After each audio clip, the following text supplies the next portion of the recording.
A journey through the Book of Ezra, a chapter-level exploration.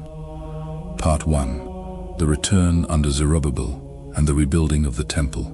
Chapters 1 to 6. Chapter 1. Prompted by God, Persian King Cyrus issues a historic decree authorizing the Jewish exiles to return to Jerusalem to rebuild the house of God, while the surrounding exiles and King Cyrus return the gold and silver temple vessels looted by Nebuchadnezzar under the care of Sheshbazzar. Chapter 2.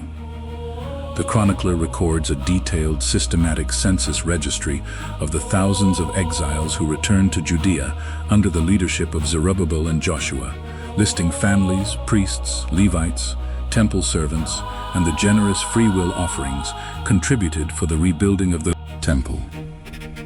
Chapter 3.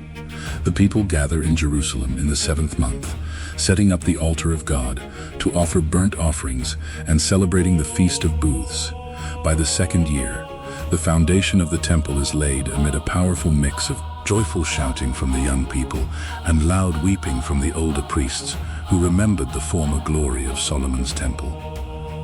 Chapter 4. Adversaries from the surrounding peoples, the Samaritans, offer to help build, but when rejected, they launch a decades-long campaign of intimidation, hiring counselors and writing official letters to Persian kings, Ahasuerus, Artaxerxes, to successfully halt the construction work until the reign of Darius.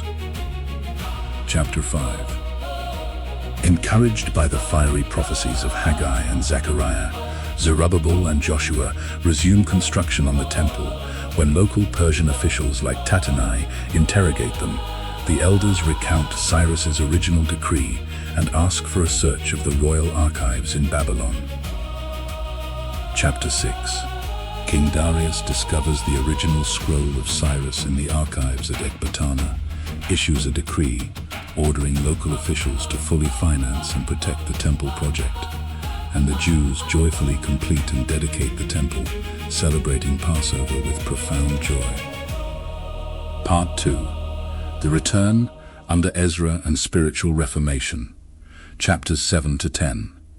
Chapter 7. Years later, during the reign of Artaxerxes, Ezra, a skilled scribe and priest well-versed in the law of Moses, sets out from Babylon for Jerusalem, backed by a royal decree granting him sweeping authority over finances, judicial matters, and temple exemptions because he has set his heart to study, practice, and teach God's law. Chapter 8. Ezra proclaims a fast by the Ahava Canal to seek a safe journey for the travelers and their valuable silver and gold offerings before arriving safely in Jerusalem, weighing out the temple treasures and offering sacrifices to God. Chapter 9.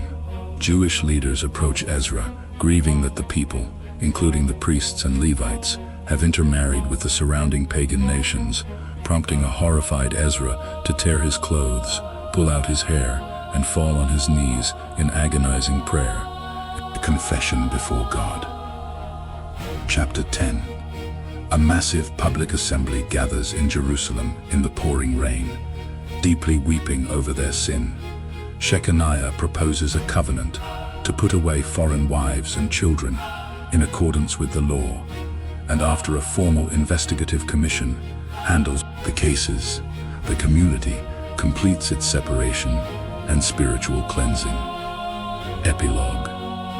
The Book of Ezra continues the historical narrative immediately where Chronicles leaves off, chronicling the return of the Jewish exiles from Babylon to Jerusalem in successive waves, the rebuilding of the temple despite fierce local opposition, and the spiritual purification of the community under the leadership of Ezra the scribe.